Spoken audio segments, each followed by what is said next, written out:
I wish I had an intro, but I don't know what to say. What's up, guys? My name is Moo. I am a college student who loves reading, and I'm here to share my love of reading with all of you. I just got back from a little vacation, so I'm very happy. I'm just, happy overall. I think that's just great. I love just being happy for no reason, just to be happy, especially since it's not always been this way. So yay happiness. I hope that you all are happy in some way, and if not, I hope you get to that place. Without much of an intro, let's just get into it. The book we are reviewing today is Good Girls Die First by Catherine Foxfield. Now, this is a horror book, and it is the first horror book I think I've ever read, which is pretty weird to say because I really thought I was well versed in all the genres, but I haven't read any horror, and that needs to change. So comment down below any horror recommendations you have. I never say like, comment, and subscribe at the beginning of the video. Maybe I should start doing that. So yeah, like the video if you like it. Comment down below your favorite horror book or a horror book you recommend. And yeah, subscribe if you want. I hope this content is enjoyable for you guys. Now, this book was very kind to write a list of triggers in the front of the book, which I think is very useful. I think every book should have these kind of triggers so that no one gets hurt being surprised. So I will read those off for you so that I can give you the exact things that are in this book so that you can avoid it and this video if these things trigger you and if you need to leave. It says right above the publication stuff, copyright stuff, content warning: this book contains depictions of eating disorders, suicide, drunk driving, date rape, and drug and alcohol misuse. So a little bit of a long list, but if that stuff doesn't trigger you or anything like that, feel free to keep watching. We will now get on with the summary like always. Mind games, deception, murder. How far would you go to survive? Ava is one of 10 people invited to the abandoned amusement park on Portgrave Pier. Even though she thought her secret was safe, the invitation makes it clear that someone knows what she's trying to keep private.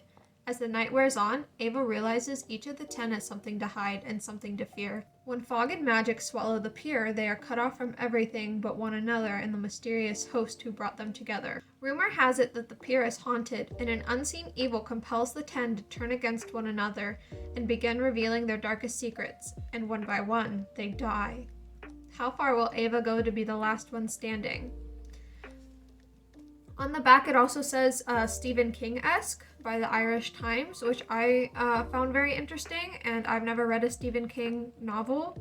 As I said, I've never read horror, but those are generally perceived as scary, and I wasn't too scared by this book, but we'll get into it later. So as the summary suggests, Ava is the main character of this story. The book is in third person, but you see her thought process and all that. It's just a third person narrator. So we are first introduced to Ava, and then we meet the other people there. Let's see if I can get these people off the top of my head. There's 10 in total. There is Ava, Jolie, Clem, Teddy, Scarlett, Imogen, Esme, Livia, Noah, and Ollie. I did it! And I saved my two favorite for last, and I'll tell you why in just a second. But those 10 are the ones on the island. They all have a secret to tell. And as the book goes on, more gets revealed, and people tell their secrets, and once they tell their secrets, they mysteriously die. So there's a bit of a mystery element going on, which I really did enjoy. It just wasn't scary to me. I mean, I'm able to withstand a lot of really graphic stuff. So since it wasn't graphic, maybe that's why I didn't find it scary. But it was paranormal and not too gory, and I just don't find paranormal stuff that's scary. And unless it's like super, super gory and like super descriptive, I don't find that scary either. So maybe it's scary for some of you guys, it just wasn't for me. That being said, overall I really did enjoy this book. I feel like it definitely was made for a teen audience. It's probably young adult for sure. However, it's written in a style that doesn't get tedious. It's definitely easy to read as an adult as well. I really appreciate that there's no teenage lingo in the book, because I hate that so much when people that aren't teenagers try to talk like teenagers, and it's just bad. So they talked like real people. It was believable, and while they definitely were book characters instead of real people, they were still fleshed out enough, in my opinion, for the story. What I will say about the characters is pretty much all of them were unlikable. I didn't really like any of them except for two. I liked Ollie and I liked Noah. I liked Ollie for a very obvious reason. He was just sweet. He was kind to people, and he was popular but not mean. Like, you know, popular people are usually portrayed in these books, and yes, there were mean popular people as well, but he was sweet and popular and all that, and I feel like that's a more realistic portrayal, because in my opinion at least, the popular people have always been the nice ones. In my high school there was definitely like a clique, is that what it's called? A clique of people who thought they were like super cool and all that, but people didn't really like them except for their group of people. So they probably thought they were popular, they weren't. And then the true popular people were the ones that were like really kind to everybody, and they're the people that I'll remember for being super kind and amazing people and all that. And Ollie fits into that category. In fact, I'm not the only one that thinks he's a good person. Noah says on page 217, Ollie might have been the only good one among us, and now he's dead. So spoiler alert, but it says in the summary they die, so sorry. Anyways, Ollie, I loved Ollie because he was just very, very sweet and a good person, and I just liked his personality, all that. He's a very likable character. The only other character I liked was Noah. And let me preface this with, it might just be my bias showing, but like, Noah was hot. My old noggin up here was thinking up an attractive man. Noah Park. And let me tell you, when I hear the last name Park, I'm like, oh, attractive people. You got Park Jimin, you got Park Songhwa from 80s, you know? Look at them. Look at them. Noah didn't look like either of them, even though he was Korean. He looked very much himself. I didn't base him off of anything either. Like, I feel like his face formed in my head, and it was just like, wow. But he wasn't a bad person either. He definitely had anger issues, but I didn't find him a bad person. He at least tried to do the right thing, and he wasn't annoying. That's another problem I had with a lot of the other characters. They kind of tried to be good people, but they were annoying. Esme wasn't that bad until the end. Near the end, she was just like, all right, well, okay. Like that. That wasn't a good way to describe it. I understand, but hopefully you understand what I was talking about. What I did mean was Noah and Ollie were really the only two actively trying to be great people. There were quite a few people that were just content in being who they were and were like kind of decent people, but were like annoying, which I think was the point. I'm not saying that that was a fault that Foxfield did, but they were pretty annoying.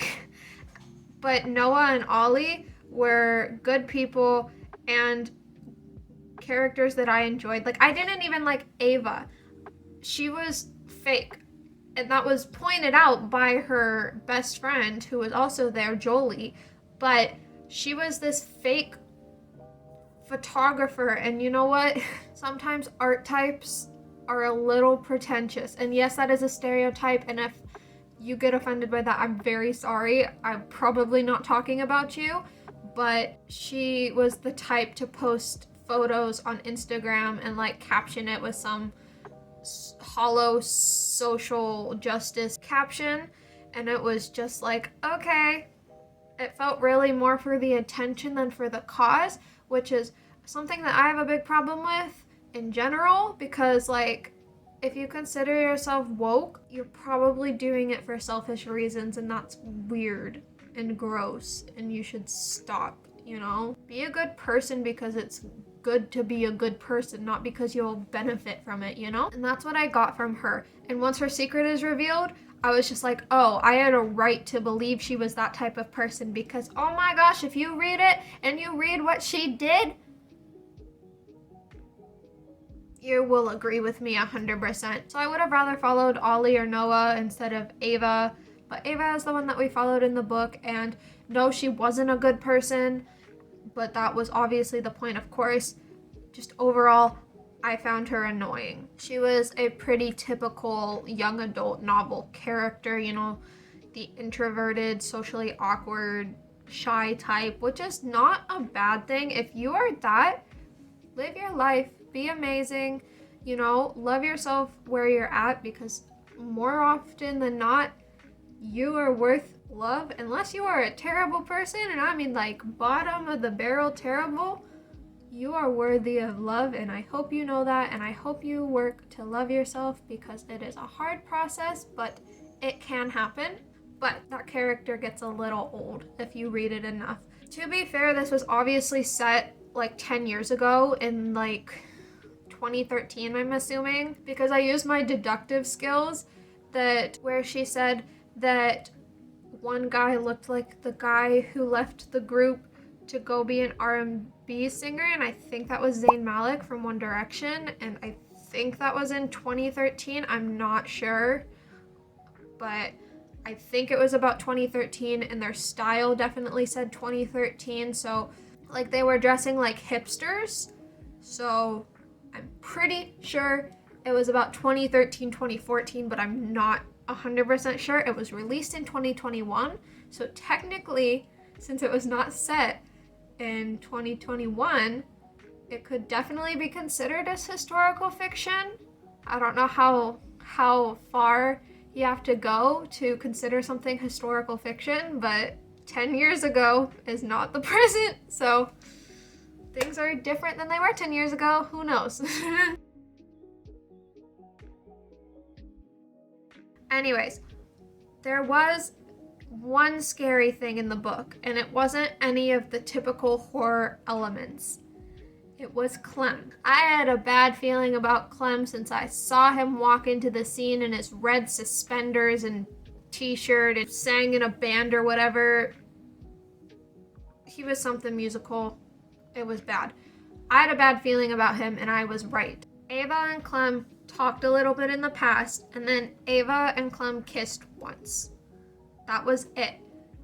What happened at the island was Clem would not get over that. He cornered her, he put his hand on her arm, and to some people that may not sound like much, but if you are a woman who is afraid of these things, it sounds like a lot, and it's bad.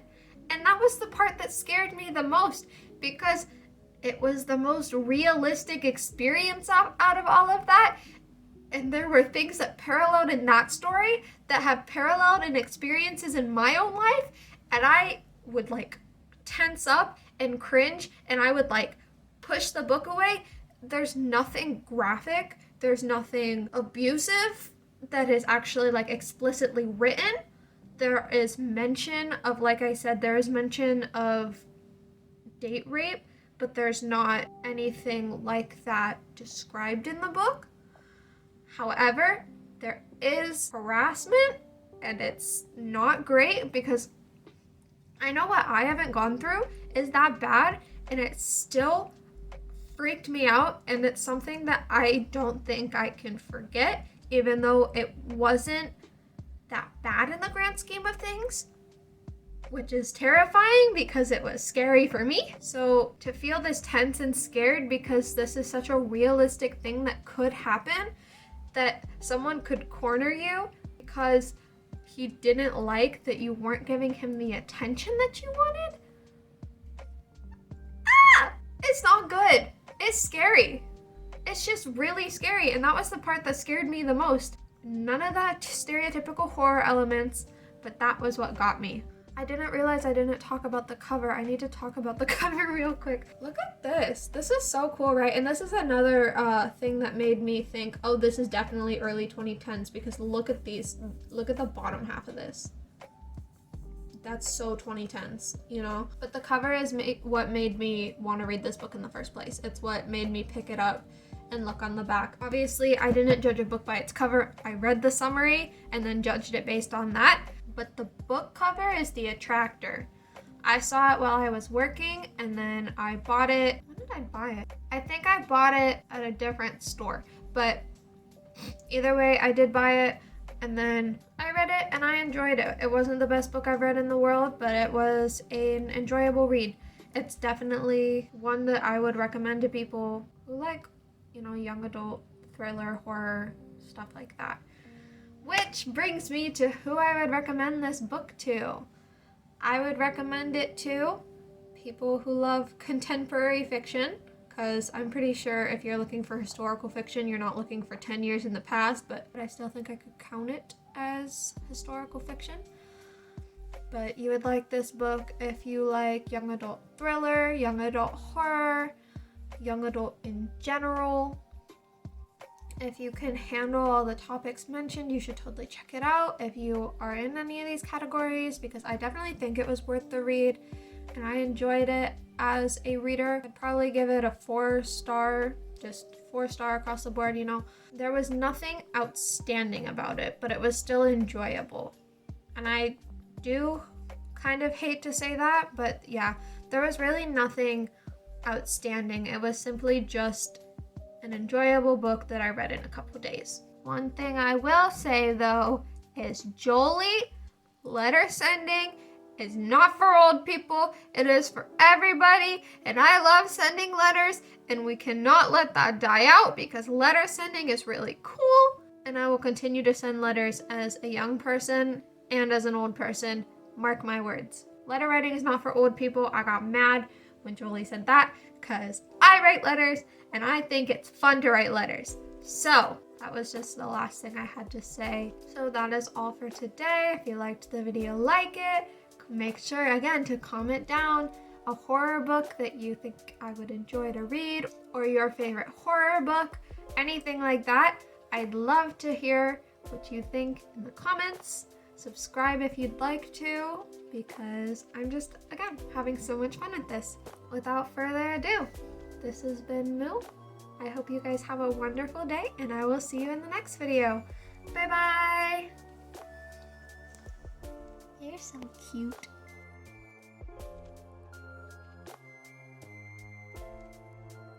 Good Girls Die First by, oh my god, I forgot to